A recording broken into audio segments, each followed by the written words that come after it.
جی السلام علیکم زین بھائی، آپ کا تعلق پارا چنار سے ہے اور آج آپ لوگوں نے پریس کانفرنس بھی کی ہے. یہ پارا چنار کا معاملہ کیا ہے؟ یا زمینی تنازع ہے یا شیعہ سنی مسئلہ ہے یا کوئی اسٹریٹجک مسئلہ ہے؟ یہ کیا ایشو چل رہا ہے؟ بسم اللہ الرحمن الرحیم. میرا تعلق پارا چنار سے ہے، زین الحسن میرا نام ہے.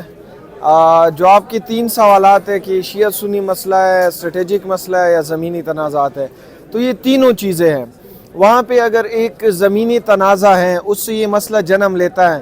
ایک سائڈ پہ شیعہ ٹرائب کا ایک علاقہ ہے، زمین ہے، دوسری سائڈ پہ سنیوں کا ہے، اہل سنت کا ہے. اب ان کی بیچ، 2 گاؤں کے بیچ جب لڑائی سٹارٹ ہو جاتی ہے زمینی مسئلے پہ، تو وہ پھر پورے علاقے میں آگ کی طرح پھیل جاتا ہے اور وہاں اس سے شیعہ سنی مسئلہ بنتا ہے.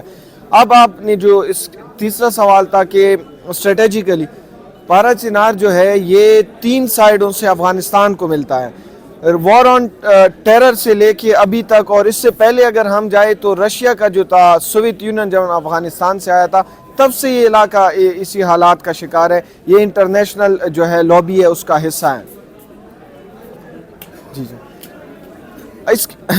اس کے علاوہ اگر میں موجودہ صورتحال پہ بات کروں، امن معاہدہ، بیرسٹر سیف کا یہ بیان تھا کہ اگر امن معاہدے پہ سائن کیا جاتا ہے تو 1 گھنٹے میں یہ سارے روڈ کھول دوں گا. آج 22واں دن ہے امن معاہدے پہ سائن ہو چکے ہیں، دونوں فریقین نے سائن کی ہے. اب اس کے باوجود جو 15 سے 20 گاڑیوں کی کنوائی موو کی گئی، وہ 5 سے 6 لاکھ کی آبادی کے لیے کم نہیں بلکہ نہ ہونے کے برابر ہے، آٹے میں نمک کے برابر ہے. اور ان 15 سے 20 گاڑیوں میں وہاں پہ اہل سنت کے جو 1 2 3 گاؤں ہیں، 3 گاؤں وہ بھی متاثرین ہیں. ہم بھی چاہتے ہیں، ہمارا فرض بنتا ہے کہ ان کو بھی جو ہے راشن ملے.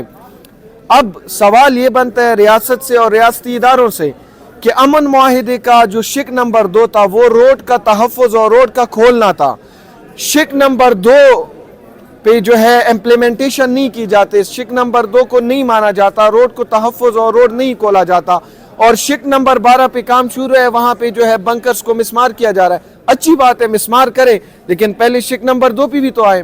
اب آج آپ لوگوں کی نالج میں ہوگا کہ 35 گاڑیوں پہ مشتمل کنوائی جو ٹھل سے پارا چنار موو کی گئی تھی، ٹھل سے پارا چنار جا رہی تھی جس میں خوراکی سامان تھا، وہ کنوائی بگن کے علاقے میں اس پہ دہشت گردوں نے حملہ کیا ہے اور اس حملے میں انہوں نے ڈرائیوروں کو شہید کیا ہے، گاڑیوں کو لوٹا ہے، سارا سامان لوٹا ہے اور جو ہے اس کے بعد گاڑیوں کو جلا دیا ہے.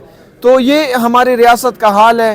ریاست ہم پارا چنار والوں کو امن دینے میں فی الحال ابھی تک ناکام ہے.